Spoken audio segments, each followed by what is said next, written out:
ជំរាបសួរលោកគ្រូខ្ញុំបាទឈ្មោះស្រីសាក់មកពីក្រុម SV4 នៅក្នុងវីដេអូនេះផងដែរខ្ញុំមកធ្វើការបង្ហាញតាក់ទងទៅនឹងការធ្វើ remote application SSH SCP និង FTP អញ្ចឹងជាដំបូងខ្ញុំធ្វើការបង្កើតទៅលើ user ចំនួន3សិនដែលមានដូចជា user SSH user SCP និង FTP អញ្ចឹងខ្ញុំសូមប្រើ command sudo add user តាមទៀតគឺខ្ញុំដាក់SCP user អញ្ចឹងខ្ញុំធ្វើការដាក់ password ណា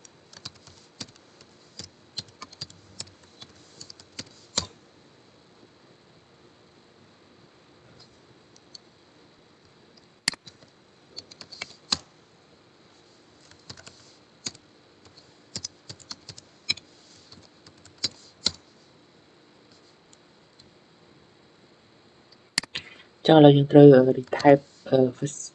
password នឹងឡើងវិញ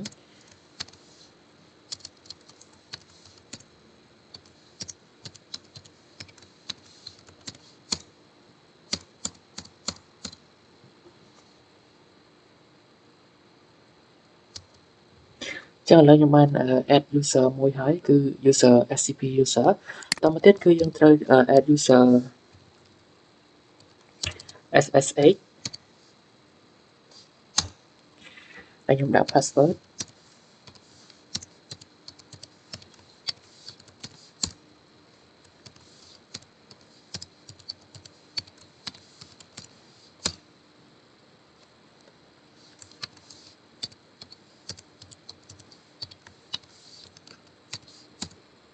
ហើយខ្ញុំធ្វើការ retype password ឡើងវិញ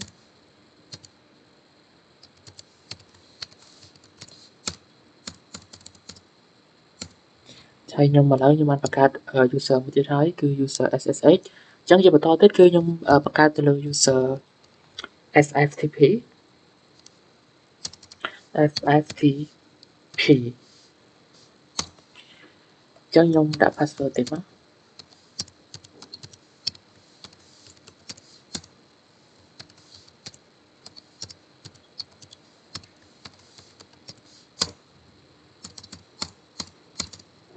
ចឹងឥឡូវខ្ញុំបានបង្កើត user ចំនួន3ហើយមានដូចជា user SSH user SCP និង user FTP ជាបន្តទៀតចឹងដើម្បីចែកមើលបានយើងប្រើ command មួយដើម្បីចែកមើល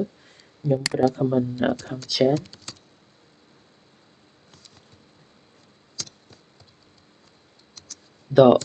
.u grep .e ទីមួយគឺយើង search ទៅលើ SCP មួយទៀត SSH មួយនឹងមួយទៀតគឺ FTP ចឹងនេះគឺជា user ដែលខ្ញុំបានបង្កើតមិញវាមានចំនួន3ចឹងជាបន្តទៀតគឺចឹងក្រោយពេលដែលខ្ញុំបានបង្កើត user ទាំង3ហ្នឹងហើយខ្ញុំមកធ្វើការ login ទៅតាម user នីមួយៗអញ្ចឹងទីមួយគឺខ្ញុំវាយ command sudo login ទៅលើ user SCP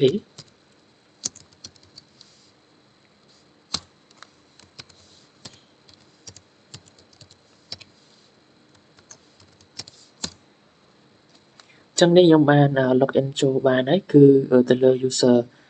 SCP នេះគឺខ្ញុំបាន login រួចរាល់ហើយចឹងក្រោយពេលដែលខ្ញុំ login ទៅលើ user SCP ហ្នឹងហើយខ្ញុំធ្វើការបើក gateway មួយទៀតដើម្បីចូលទៅក្នុង SSH ចឹងខ្ញុំធ្វើការ cd ចូលទៅក្នុង SSH ហ្នឹងមកចឹងយើងចូលមកក្នុង gateway មួយទៀតហ្នឹងដើម្បីបង្កើតទៅលើ keychain ចឹងខ្ញុំធ្វើការចូលទៅក្នុង SSH ហ្នឹងសិនតមកទៀតគឺខ្ញុំវាយ command SSH .clear SSH.keychain .t ed 25519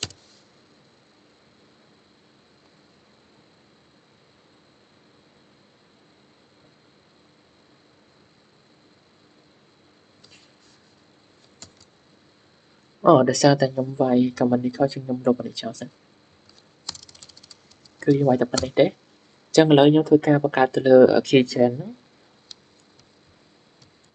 ចឹងនៅត្រង់កន្លែងហ្នឹងគឺខ្ញុំដាក់ឈ្មោះជា remote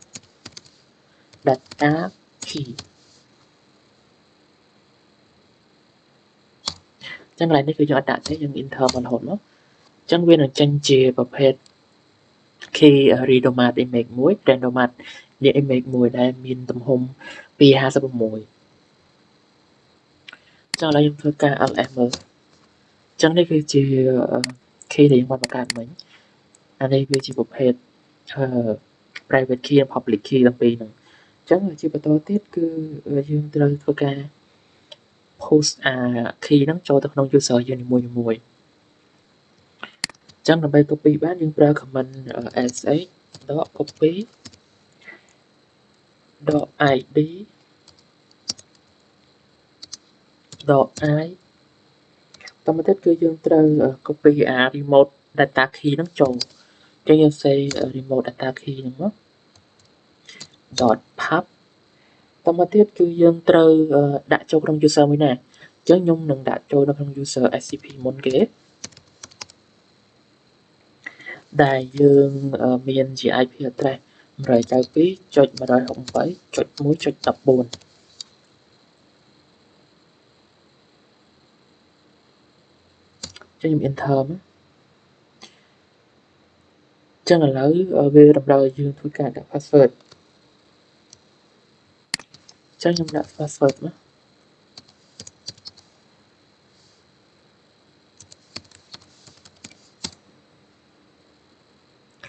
ចឹងឥឡូវខ្ញុំបាន add key ហ្នឹងចូលទៅក្នុង user scp ហើយចឹងជាបន្តទៀតគឺយើង add ទៅលើ user មួយទៀតចឹងជាបន្តទៀតគឺយើងធ្វើទៅលើ user ssh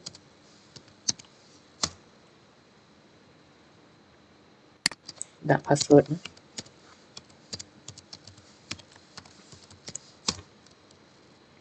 ឥឡូវយើងបាន add key ហ្នឹងចូលទៅក្នុង user ssh ហើយអញ្ចឹងជាបន្តទៀតគឺយើង add ទៅលើ user ftp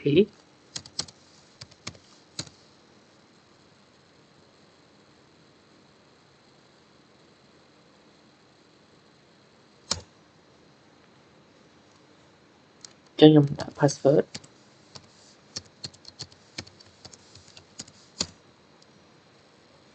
ចឹងឥឡូវខ្ញុំបាន add key ហ្នឹងចូលទៅក្នុង user ទាំង3ហ្នឹងរួចរាល់ហើយចឹងជាបន្តទៀតយើងនឹងធ្វើការទៅ test វាចឹងកន្លែងហ្នឹងគឺខ្ញុំសូមនឹងធ្វើការបង្កើតទៅលើ folder data មួយចឹងខ្ញុំសូមបិទវីដេអូសិនខ្ញុំនឹងធ្វើហើយខ្ញុំបញ្ចូលតាមក្រោយចឹងនៅត្រង់កន្លែងនេះខ្ញុំបានបង្កើតទៅលើ folder data មួយហើយបន្តមកទៀតខ្ញុំ cd ចូលទៅក្នុង folder data ហ្នឹងហើយខ្ញុំធ្វើការ ls វាអត់ទាន់មាន file អីទេបន្តមកទៀតខ្ញុំធ្វើការបង្កើត file ទទេមួយដែលមាន extension .txt ដែលមានចំនួន3 file គឺ file ទី1 file ទី2និង file ទី3អញ្ចឹងជាបន្តទៀតខ្ញុំចូលទៅក្នុង Ubuntu របស់យើងហ្នឹងណាអញ្ចឹងឥឡូវខ្ញុំធ្វើការ exception សិនអញ្ចឹងបន្តមកទៀតខ្ញុំធ្វើការ test ទៅកាន់ user scp នឹងសិនខ្ញុំធ្វើការ sudo login ចូលទៅក្នុង scp user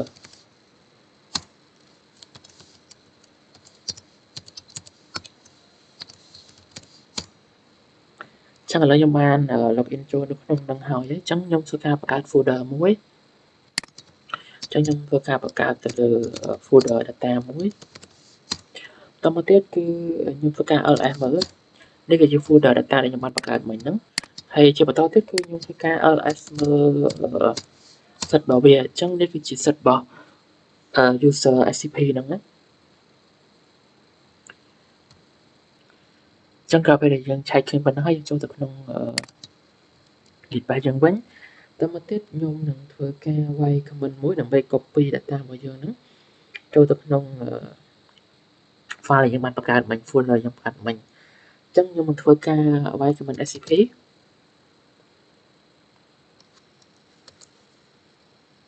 .i តមកទៀតគឺ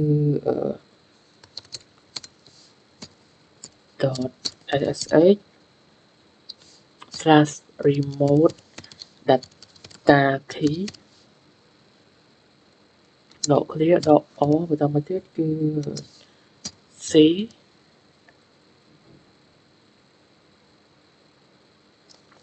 កន្លែងនេះគឺ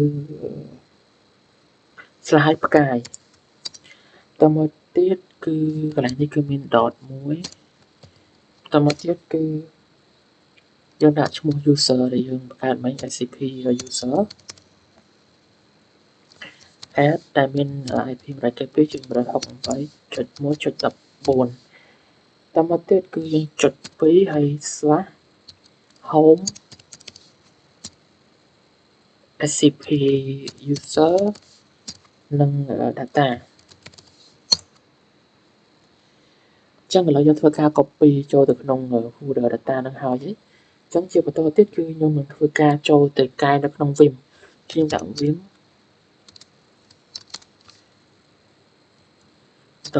.bash rc ចឹងចូលមកដល់នេះគឺយើងធ្វើការ insert ចឹងឥឡូវខ្ញុំបានធ្វើការ insert រួចហើយចឹងជាបន្តទៀតគឺយើងត្រូវ YWQ ដើម្បីចេញទៅវិញចឹងជាបន្តទៀតយើងត្រូវការ source វាមួយសិនចឹងឥឡូវធ្វើការ source វាមួយសិន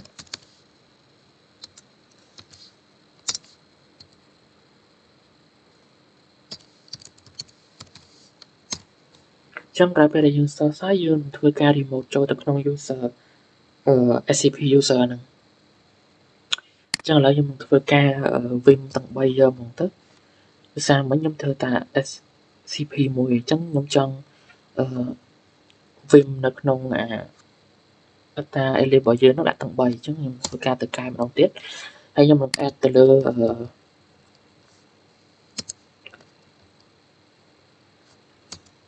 element មួយទៀតគឺ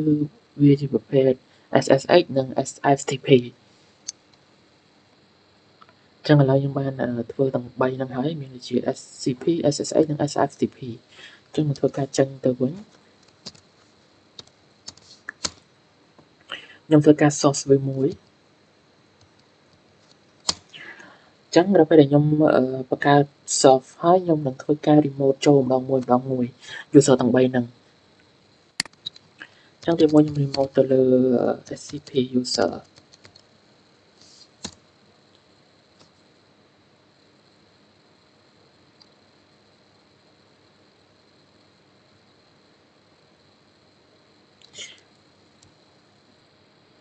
ចឹងចំពោះ user scp គឺខ្ញុំបាន remote ចូលទៅវានឹង copy file ម្ដងទៀតចឹងជាបន្តទៀតគឺខ្ញុំនឹងធ្វើការ remote ចូលទៅក្នុង scp ssh ម្ដងចឹងខ្ញុំធ្វើការ remote ចូលក្នុង ssh ចឹងនេះគឺខ្ញុំបាន remote ចូលនៅក្នុង ssh បានហើយជាបន្តទៀតចឹងខ្ញុំធ្វើការ exit ហើយខ្ញុំទៅតេស្តនៅក្នុង user មួយទៀតចឹងចំពោះ user មួយទៀតហ្នឹងគឺ ftp ច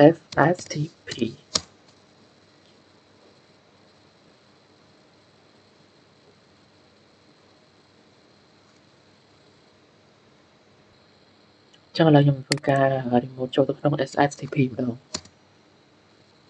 ចឹងនេះគឺខ្ញុំបាន connect ទៅក្នុង user ftp ហើយចឹងវីដេអូតើតើទៅនឹងការធ្វើ cryptography remote application ssh scp និង sftp គឺមានតែប៉ុណ្្នឹងទេសូមអរគុណលោកគ្រូ